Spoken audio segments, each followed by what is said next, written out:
के मुजाहरे किए हैं पहलगाम में, और वो नाकाबिल बयान है, वो तकलीफ़देह हैं, दर्दनाक है, और जितना भी उसका हम कंडेम करें कम है, क्योंकि वो लोग तो अपने आप को हैवानात और बदतरीन जानवरों से भी ज़्यादा गिरी हुई हरकत उन्होंने की है। और किसी के मज़हब का नाम पूछकर ये बात उनकी जान लेना, ये सरासर गलत है, जुल्म है। और हम उम्मीद करते हैं कि इंशाअल्लाह ताला अल्लाह सुब्हानहू व तआला उनको दुनिया में भी और आखिरत में भी उन दहशतगर्दों को सख्त अजाब से नवाजेगा, और उनके ऊपर जो लोग बैठे हुए हैं वो भी तबाह व बर्बाद होंगे। दूसरी बात यह है कि जो ऑल पार्टी मीटिंग का है, कल मैंने खुद जनाब किरण रिजिजू साहब से बात की थी, तो उन्होंने कहा कि हम लोग सोच रहे हैं कि उन पार्टीज़ को बुलाया जाए जिनके 5 MPs हैं या 10 MP हैं, वरना मीटिंग लंबी हो जाती। तो बोला हम छोटे पार्टीज़ को बुला लीजिए, तो वो मजाक करे, अरे तुम्हारी आवाज़ तो बड़ी ऊंची है। तो इसीलिए मैंने आज ट्वीट किया था कि ये मसला बड़ा अहम है, नेशनल इम्पोर्टेंस का है, जो ऑल पार्टी मीटिंग होने जा रही है, कि इसमें सब पार्टीज़ को बुलाया जाए। तो अभी जब मैं आपसे बात कर रहा था तो होम मिनिस्टर ऑफिस से होम मिनिस्टर मेरे से बात किए और बोले कहाँ हैं आप? तो मैं सर हैदराबाद में हूँ। तो बोले देर होगी मगर आप आइए। तो अभी अगर टिकट मिलेगा, इंशाल्लाह मैं बोला हूँ, जो भी टिकट मिलेगा पहुँचेंगे और उसमें शिरकत करेंगे और अपनी बात को रखेंगे। और जहाँ तक ये जो हमला हुआ है, मैं आप लोगों को याद दिलाना चाहूँगा, 2000 अटल बिहारी वाजपेयी की सरकार थी, तो वहाँ पर एक यात्रियों को मारा गया था, नुलवाल कैंप बोलते थे, उसी के नीचे 30 लोग मारे गए, यात्री मारे थे जब वाजपेयी वजीर आज़म थे। तो उसके बाद एक लेफ्टिनेंट जनरल क्या है JH मुखर्जी साहब की कमेटी बनाई गई थी, वो रिपोर्ट अब तक नहीं आई। तो ये ऐसा नहीं है कि इन्होंने इस जगह का पहले इंतखाब किया। दूसरी बात यह कि जिस जगह पर इतने टूरिस्ट हैं वहाँ पर एक पुलिस वाला नहीं है, एक CRPF का कैंप नहीं है, कोई सिक्योरिटी के लोग नहीं है। तीसरा यह है कि जो वहाँ पर जो क्विक रिएक्शन टीम थी, CRPF के 2 यूनिट है, जो उनको ऊपर जाने में 1.25 घंटा लगा, और इन कमीनों हरामजादों ने जो हरकत की वहाँ पर नाम पूछकर गोली मारे, समुदाय पूछकर मारे। तो ये इसकी अकाउंटेबिलिटी तो होनी चाहिए। और यकीनन ये दहशतगर्द हमारे पड़ोसी मुल्क पाकिस्तान से आए, पाकिस्तान के ISI, पाकिस्तान के जो उनका इस्टेब्लिशमेंट है, उनकी पूरी तायीद और पूरी सपोर्ट उनको हासिल है। चौथी बात यह है कि ये बॉर्डर कैसा क्रॉस करके आए, कौन जिम्मेदार है इसका? अगर वो पहलगाम तक आ गए तो श्रीनगर तक भी पहुंच सकते।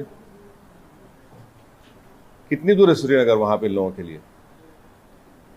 तो ये यकीनन अकाउंटेबिलिटी फिक्स होनी चाहिए, और इन जालिमों से, इन कमीनों से, जिन्होंने जिन 26 लोगों की जानें ली हैं, उनसे इंसाफ उसी वक्त होगा जब अकाउंटेबिलिटी भी फिक्स होगी और इन लोगों को कैफर किरदार तक पहुंचाएंगे, इन दहशतगर्दों को। और उम्मीद करते कि हमारी हुकूमत इन लोगों का ताक़ुब करेगी, इन लोगों को जो मरने वाले परिवारों हैं उनसे इंसाफ उसी वक्त होगा जब अकाउंटेबिलिटी फिक्स होगी। और ये दहशतगर्द ये जो जालिमाना और बिल्कुल ही घटिया किस्म की, माने हैवानियत से बदतरीन हरकत उन्होंने की, इसका हम कंडेम करते हैं। छठी बात यह है कि अंग्रेजी का एक बहुत बड़ा अखबार है टाइम्स ऑफ इंडिया, मैं समझ नहीं पा रहा हूं कि उन्होंने इस तरह की हेडलाइन कैसे कैरी की कि द कलमा सेव देम।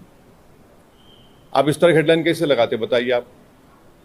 आप तो पूरे मुसलमानों को ही आप दोषी करार दे रहे हैं। भाई वो आतंकवादियों का कोई मजहब नहीं होता, वो दहशतगर्द हैं, वो तो ISI की ISIS की आइडियोलॉजी भी चलने वाले कुत्ते हैं ये लोग। इतना बड़ा अंग्रेजी अखबार, द कलमा save them, what is this?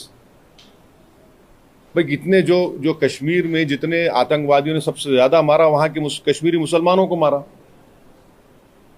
सबसे ज्यादा मरने वाले वो है वहां पे। तो उसके बारे में क्या बोलेंगे आप? ये तो एक आइडियोलॉजी है ना, ये तो टेररिज्म की एक आइडियोलॉजी है। तो बड़ी अफसोस की बात है कि इतना बड़ा अंग्रेजी का अखबार होकर आप इस तरह की हेडलाइन कैरी करते थे, कलमा सेव देम और द कलमा was the difference. You cannot carry such headlines. You cannot generalize the whole great religion of Islam. तो नहीं सुन तो लीजिए, अगर आप ऐसा ही इस तरह की अगर आप हेडलाइन लिखेंगे तो आप तो जो जो जो कमीने शैतान बैठे हैं पाकिस्तान में उनको तो खुश कर रहे हैं आप, उनको तो खुश कर रहे हैं आप। अफसोस की बात है ये। द कलमा वाज द डिफरेंस, आप देखिए हेडलाइन जो है वो उस तरह की हेडलाइन हो सकती है किसी की। और आखिरी बात यह है कि कल शाम में 6:30 बजे तेलंगाना के चीफ मिनिस्टर एक all party candle light march necklace क्या है वो पीपल्स प्लाजा के पास करने वाले हैं। मैं हैदराबाद की आवाम से, तेलंगाना की आवाम से अपील कर रहा हूं कि आप हज़ारों की तादाद में उसमें कल शिरकत करिए। हमको एक होकर इस अपने मज़हब पे चलते हुए उसके बावजूद भी हम इस बात का ख्याल रखें कि ये हमारे देश का मसला है, मुल्क का, वतन अजीज़ का मसला है। हम तमाम को वहाँ पर जमा होना है। चीफ मिनिस्टर ख़ुद उसकी लीड करेंगे। हमारी पार्टी भी, हमारे पार्टी के एमएलएज भी, जितने हमारे मेंबर्स हैं, बल्कि जितने जो टेररिज्म के ख़िलाफ़ हैं और जो इस मुल्क से मोहब्बत करने वाले हैं, मैं उनसे उम्मीद करता हूँ कि वो हज़ारों नहीं लाखों की तादाद में वहाँ पर जमा हो। और हमारा वहाँ पर जमा होना ना सिर्फ हम खराज अक़ीदत पेश करेंगे उन मरने वाले ख़ानदानों को, बल्कि हम उन लोगों को भी पैगाम देंगे जो दहशतगर्दी के ज़रिए इस मुल्क में हिंदुओं और मुसलमानों में नफ़रत की दीवारों को और इजाफ़ा करना चाहते हैं। तो टेररिज्म के ख़िलाफ़, भाईचारगी के ख़िलाफ़ और कश्मीर के कश्मीरियों के लिए भी हमको ठहर कर बोलना है। आप किसी एक इलाके के, कश्मीर हमारा अटूट हिस्सा है और हमेशा रहेगा, तो कश्मीर की ज़मीन पर बसने वाले लोग भी हमारे अटूट हैं, इनको भी हमको कॉन्फिडेंस देना है। अब आपका कोई सवाल है तो बोलिए, मुझे जल्दी जाना है एयरपोर्ट। एक सेगमेंट है, आप सिर्फ हेडलाइन की, अखबार के हेडलाइन की बात कर रहे हैं, लेकिन एक सेगमेंट है जिसको एक मौका मिला है या सोशल मीडिया पे हिंदू मुस्लिम बहुत ज़्यादा किया जा रहा है, उसके लिए आपका क्या है? नहीं, आप ये भी तो देखिए कि उसमें गरीब कश्मीरी मुसलमान जो घोड़े पर बिठा कर लेकर गया था, रिपोर्ट्स में आया है कि वो रोकने गया इन जालिम कुत्तों को, शैतानों को, तो उसको भी गोली मार दी। कई तस्वीर हैं कि जख्मियों को लोग उठाकर लेकर जा रहे हैं नीचे। आप अगर जो लोग सोशल मीडिया पर ये जो बदगुमानी और जहर फैला रहे हैं वो पाकिस्तान को और एलईटी को खुश कर रहे हैं, याद रखिए आप। वो ये कहना चाहते कि कोई हिंदू कश्मीर को नहीं आ सकता, तो आप उनको कामयाब कर रहे हैं इस तरह की बकवास करके। आप भाई, आपको अगर नफरत है किसी से तो फिल वक्त रुक जाइए, वक्त नहीं नफरत दिखाने का। ये वक्त हमको एक सीसा पीला हुई दीवार की तरह खड़े होकर उन तमाम ताकतों को एक पैगाम देना है। आप तो उनको कामयाब कर रहे हैं इस तरह की बकवास करके। वो जो चाह रहे थे, आप उनको मदद कर रहे हैं। आप एक बात समझिए कि कितने कश्मीरी मारे गए, उनका क्या मजहब था? मुसलमान भी थे वो। सबसे बड़ा नुकसान तो उनको हुआ है, उनको ही होगा कल के बाद। तो आप वो जो दुश्मन चाह रहा है वो चाल में उनको कामयाब होने दे रहे आप इस तरह की बकवास करके। और जो लोग टीवी चैनल पर जो बैठे हुए हैं, मेरी उनसे भी दरखास्त है, आप देख लीजिए। आप जो बैठकर आप जो सरमनाइजिंग कर रहे हैं, आपके सरमन से आप तो फायदा पहुंचा रहे हैं। हाँ, बोलिए। प्रधानमंत्री ने एश्योर किया है पब्लिक मीटिंग में कि अब आतंकवादियों की जो बची कुची जमीन है वो भी अरे ले लीजिए ना भाई, कौन रोक रहा? हम तो बोल रहे हैं लो बोल के कई मरतबा ये बात। पीओके ले लीजिए जाकर, वो इलाका भी लीजिए जो चीन के पास है। पीओके का इलाका पाकिस्तान ने चीन को दिया, वो भी ले लीजिए। बराबर लेना चाहिए, छोड़ना नहीं चाहिए उसको। बिल्कुल लीजिए, उसमें क्या बात हो रहा है? क्या है? हमने तो इंडस वाटर ट्रीटी को भी ख़त्म कर दिया, वो रोक लगा दी उसके ऊपर। तो अब ये बताइए पानी कहाँ रखेंगे हम लोग? डैम बनाना पड़ेगा ना आपको, पानी कहाँ रखेंगे। दूसरी बात यह है कि झेलम चेनाब का मामला है, तो बागलियार हमने बनाया। अब ये जो चेनाब का मामला है पूरा पहाड़ी इलाका है, समझे आप, पहाड़ी इलाका है। और जो झेलम का इलाका है तो आपको फिर लैंड एक्विजिशन करना पड़ेगा पानी के लिए। करिए आप, बहुत अच्छा है, जो आप कर सकते करिए, मगर अकाउंटेबिलिटी फिक्स करिए। इस बात को याद रखिए कि हमने सर्जिकल स्ट्राइक भी किया, बालाकोट भी किया हमने, और 2000 में अटल बिहारी वाजपेयी के जमाने में नुलवाल कैंप में 30 यात्रियों की यही पहलगाम में मौत हुई थी। किसके ऊपर अकाउंटेबिलिटी फिक्स होगी? आखिर ये लोग कैसे आए? अगर पहलगाम तो आ गए तो श्रीनगर भी जा सकते हैं लोग। तो ये अकाउंटेबिलिटी फिक्स होना जरूरी है, डिटरेंस पॉलिसी हमारी देखना जरूरी है, और ये जो हरकत किए ये कुत्ते, इनको सजा मिलना जरूरी है। और असल इनसे ऊपर जो शयातीन बैठे हुए हैं, जो हमेशा ही नहीं चाहते कि ना भारत में ना कश्मीर में अमन रहे, इनको जड़ पेड़ से इनको सबक सिखाने की जरूरत है। ये सिर्फ मेयर रेटरिक नहीं होना चाहिए, बल्कि ग्राउंड पर उम्मीद करते कि एक्शन होना। और मैं ऑन रिकॉर्ड कह रहा हूं कि होम मिनिस्टर जो जाकर मिले विक्टिम फैमिली से, अच्छा किए। वो आसान काम नहीं था मगर अच्छा किए। मगर उन विक्टिम्स को ये नहीं है कि हम भूल जाएं थोड़े दिन के बाद। उन मरने वालों के परिवार के आंसू रायगा नहीं जाने देना चाहिए। और कई ऐसे वीडियोस है कि जो लोग जिनको पनाह दिए, कश्मीरी मुसलमान पनाह दिए उनको, वो भी तो देखिए आप।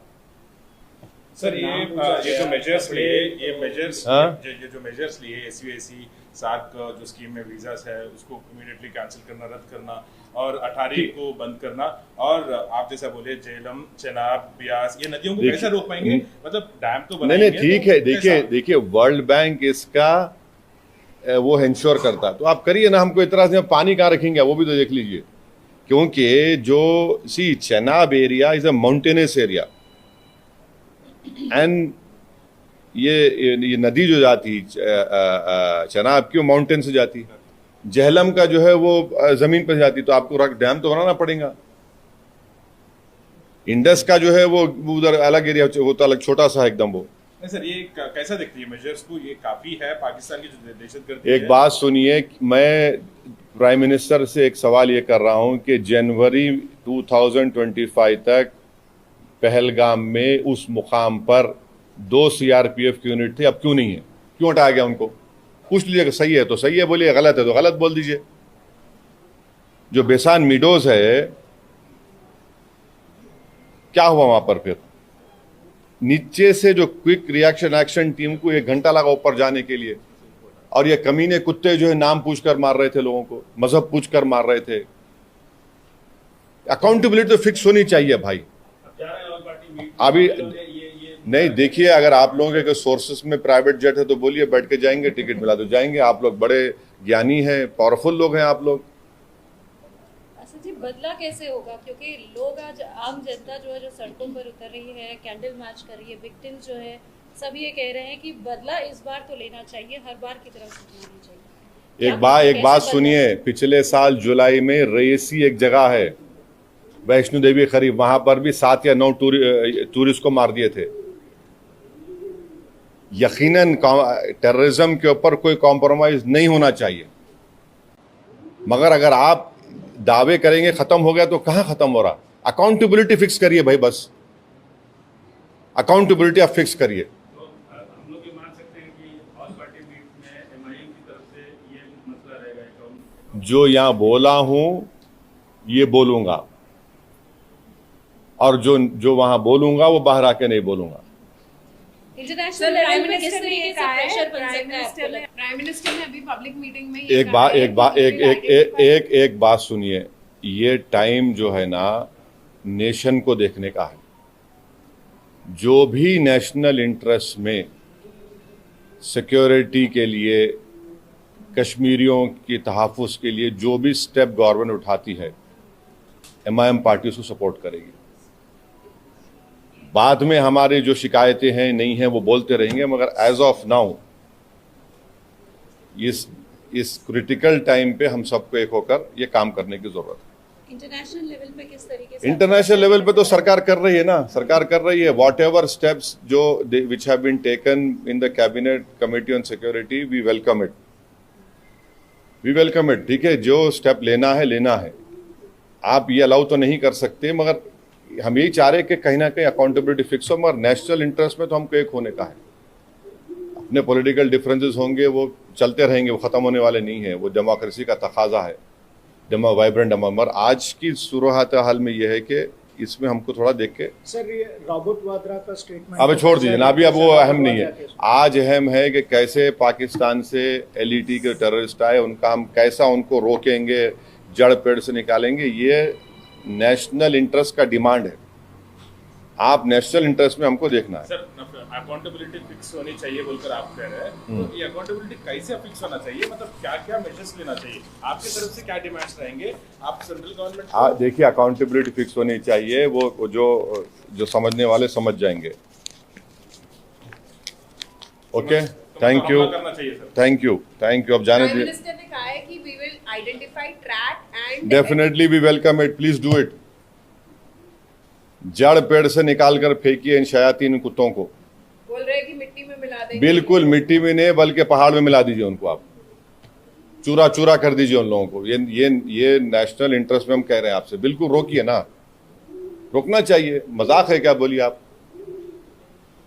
कैसा कैसा, अरे आप वो खाली पढ़ेंगे देखेंगे वो दर्दनाक नज़ारों को तो आप बेचैन हो जाते हैं। क्या गुजर रही होगी उस बच्ची पर जो अपने पति की लाश के बाजू खड़ी हुई है। आज हम तो बड़ा सब जने बातें करते हैं, मगर जिंदगी गुजार रहे हैं, कौन पूछता क्या है उनको? एक्सरेशिया मिलेगा उसके बाद क्या होगा? उनका तो बहुत बड़ा नुकसान हो गया ना। विवाह हो गए, लोग हनीमून मनाने गए, अब बताइए कोई शादी करके जा रहा है कि ये तो ये क्या है? ये तो डेफिनेटली जो सख्त से सख्त एक्शन ले सकते हैं प्राइम मिनिस्टर, उनको लेना चाहिए और ये जड़ पेड़ से खत्म होना। और इसमें कश्मीरियों का फायदा है। आप बताइए, पूरा टूरिज्म इंडस्ट्री बर्बाद,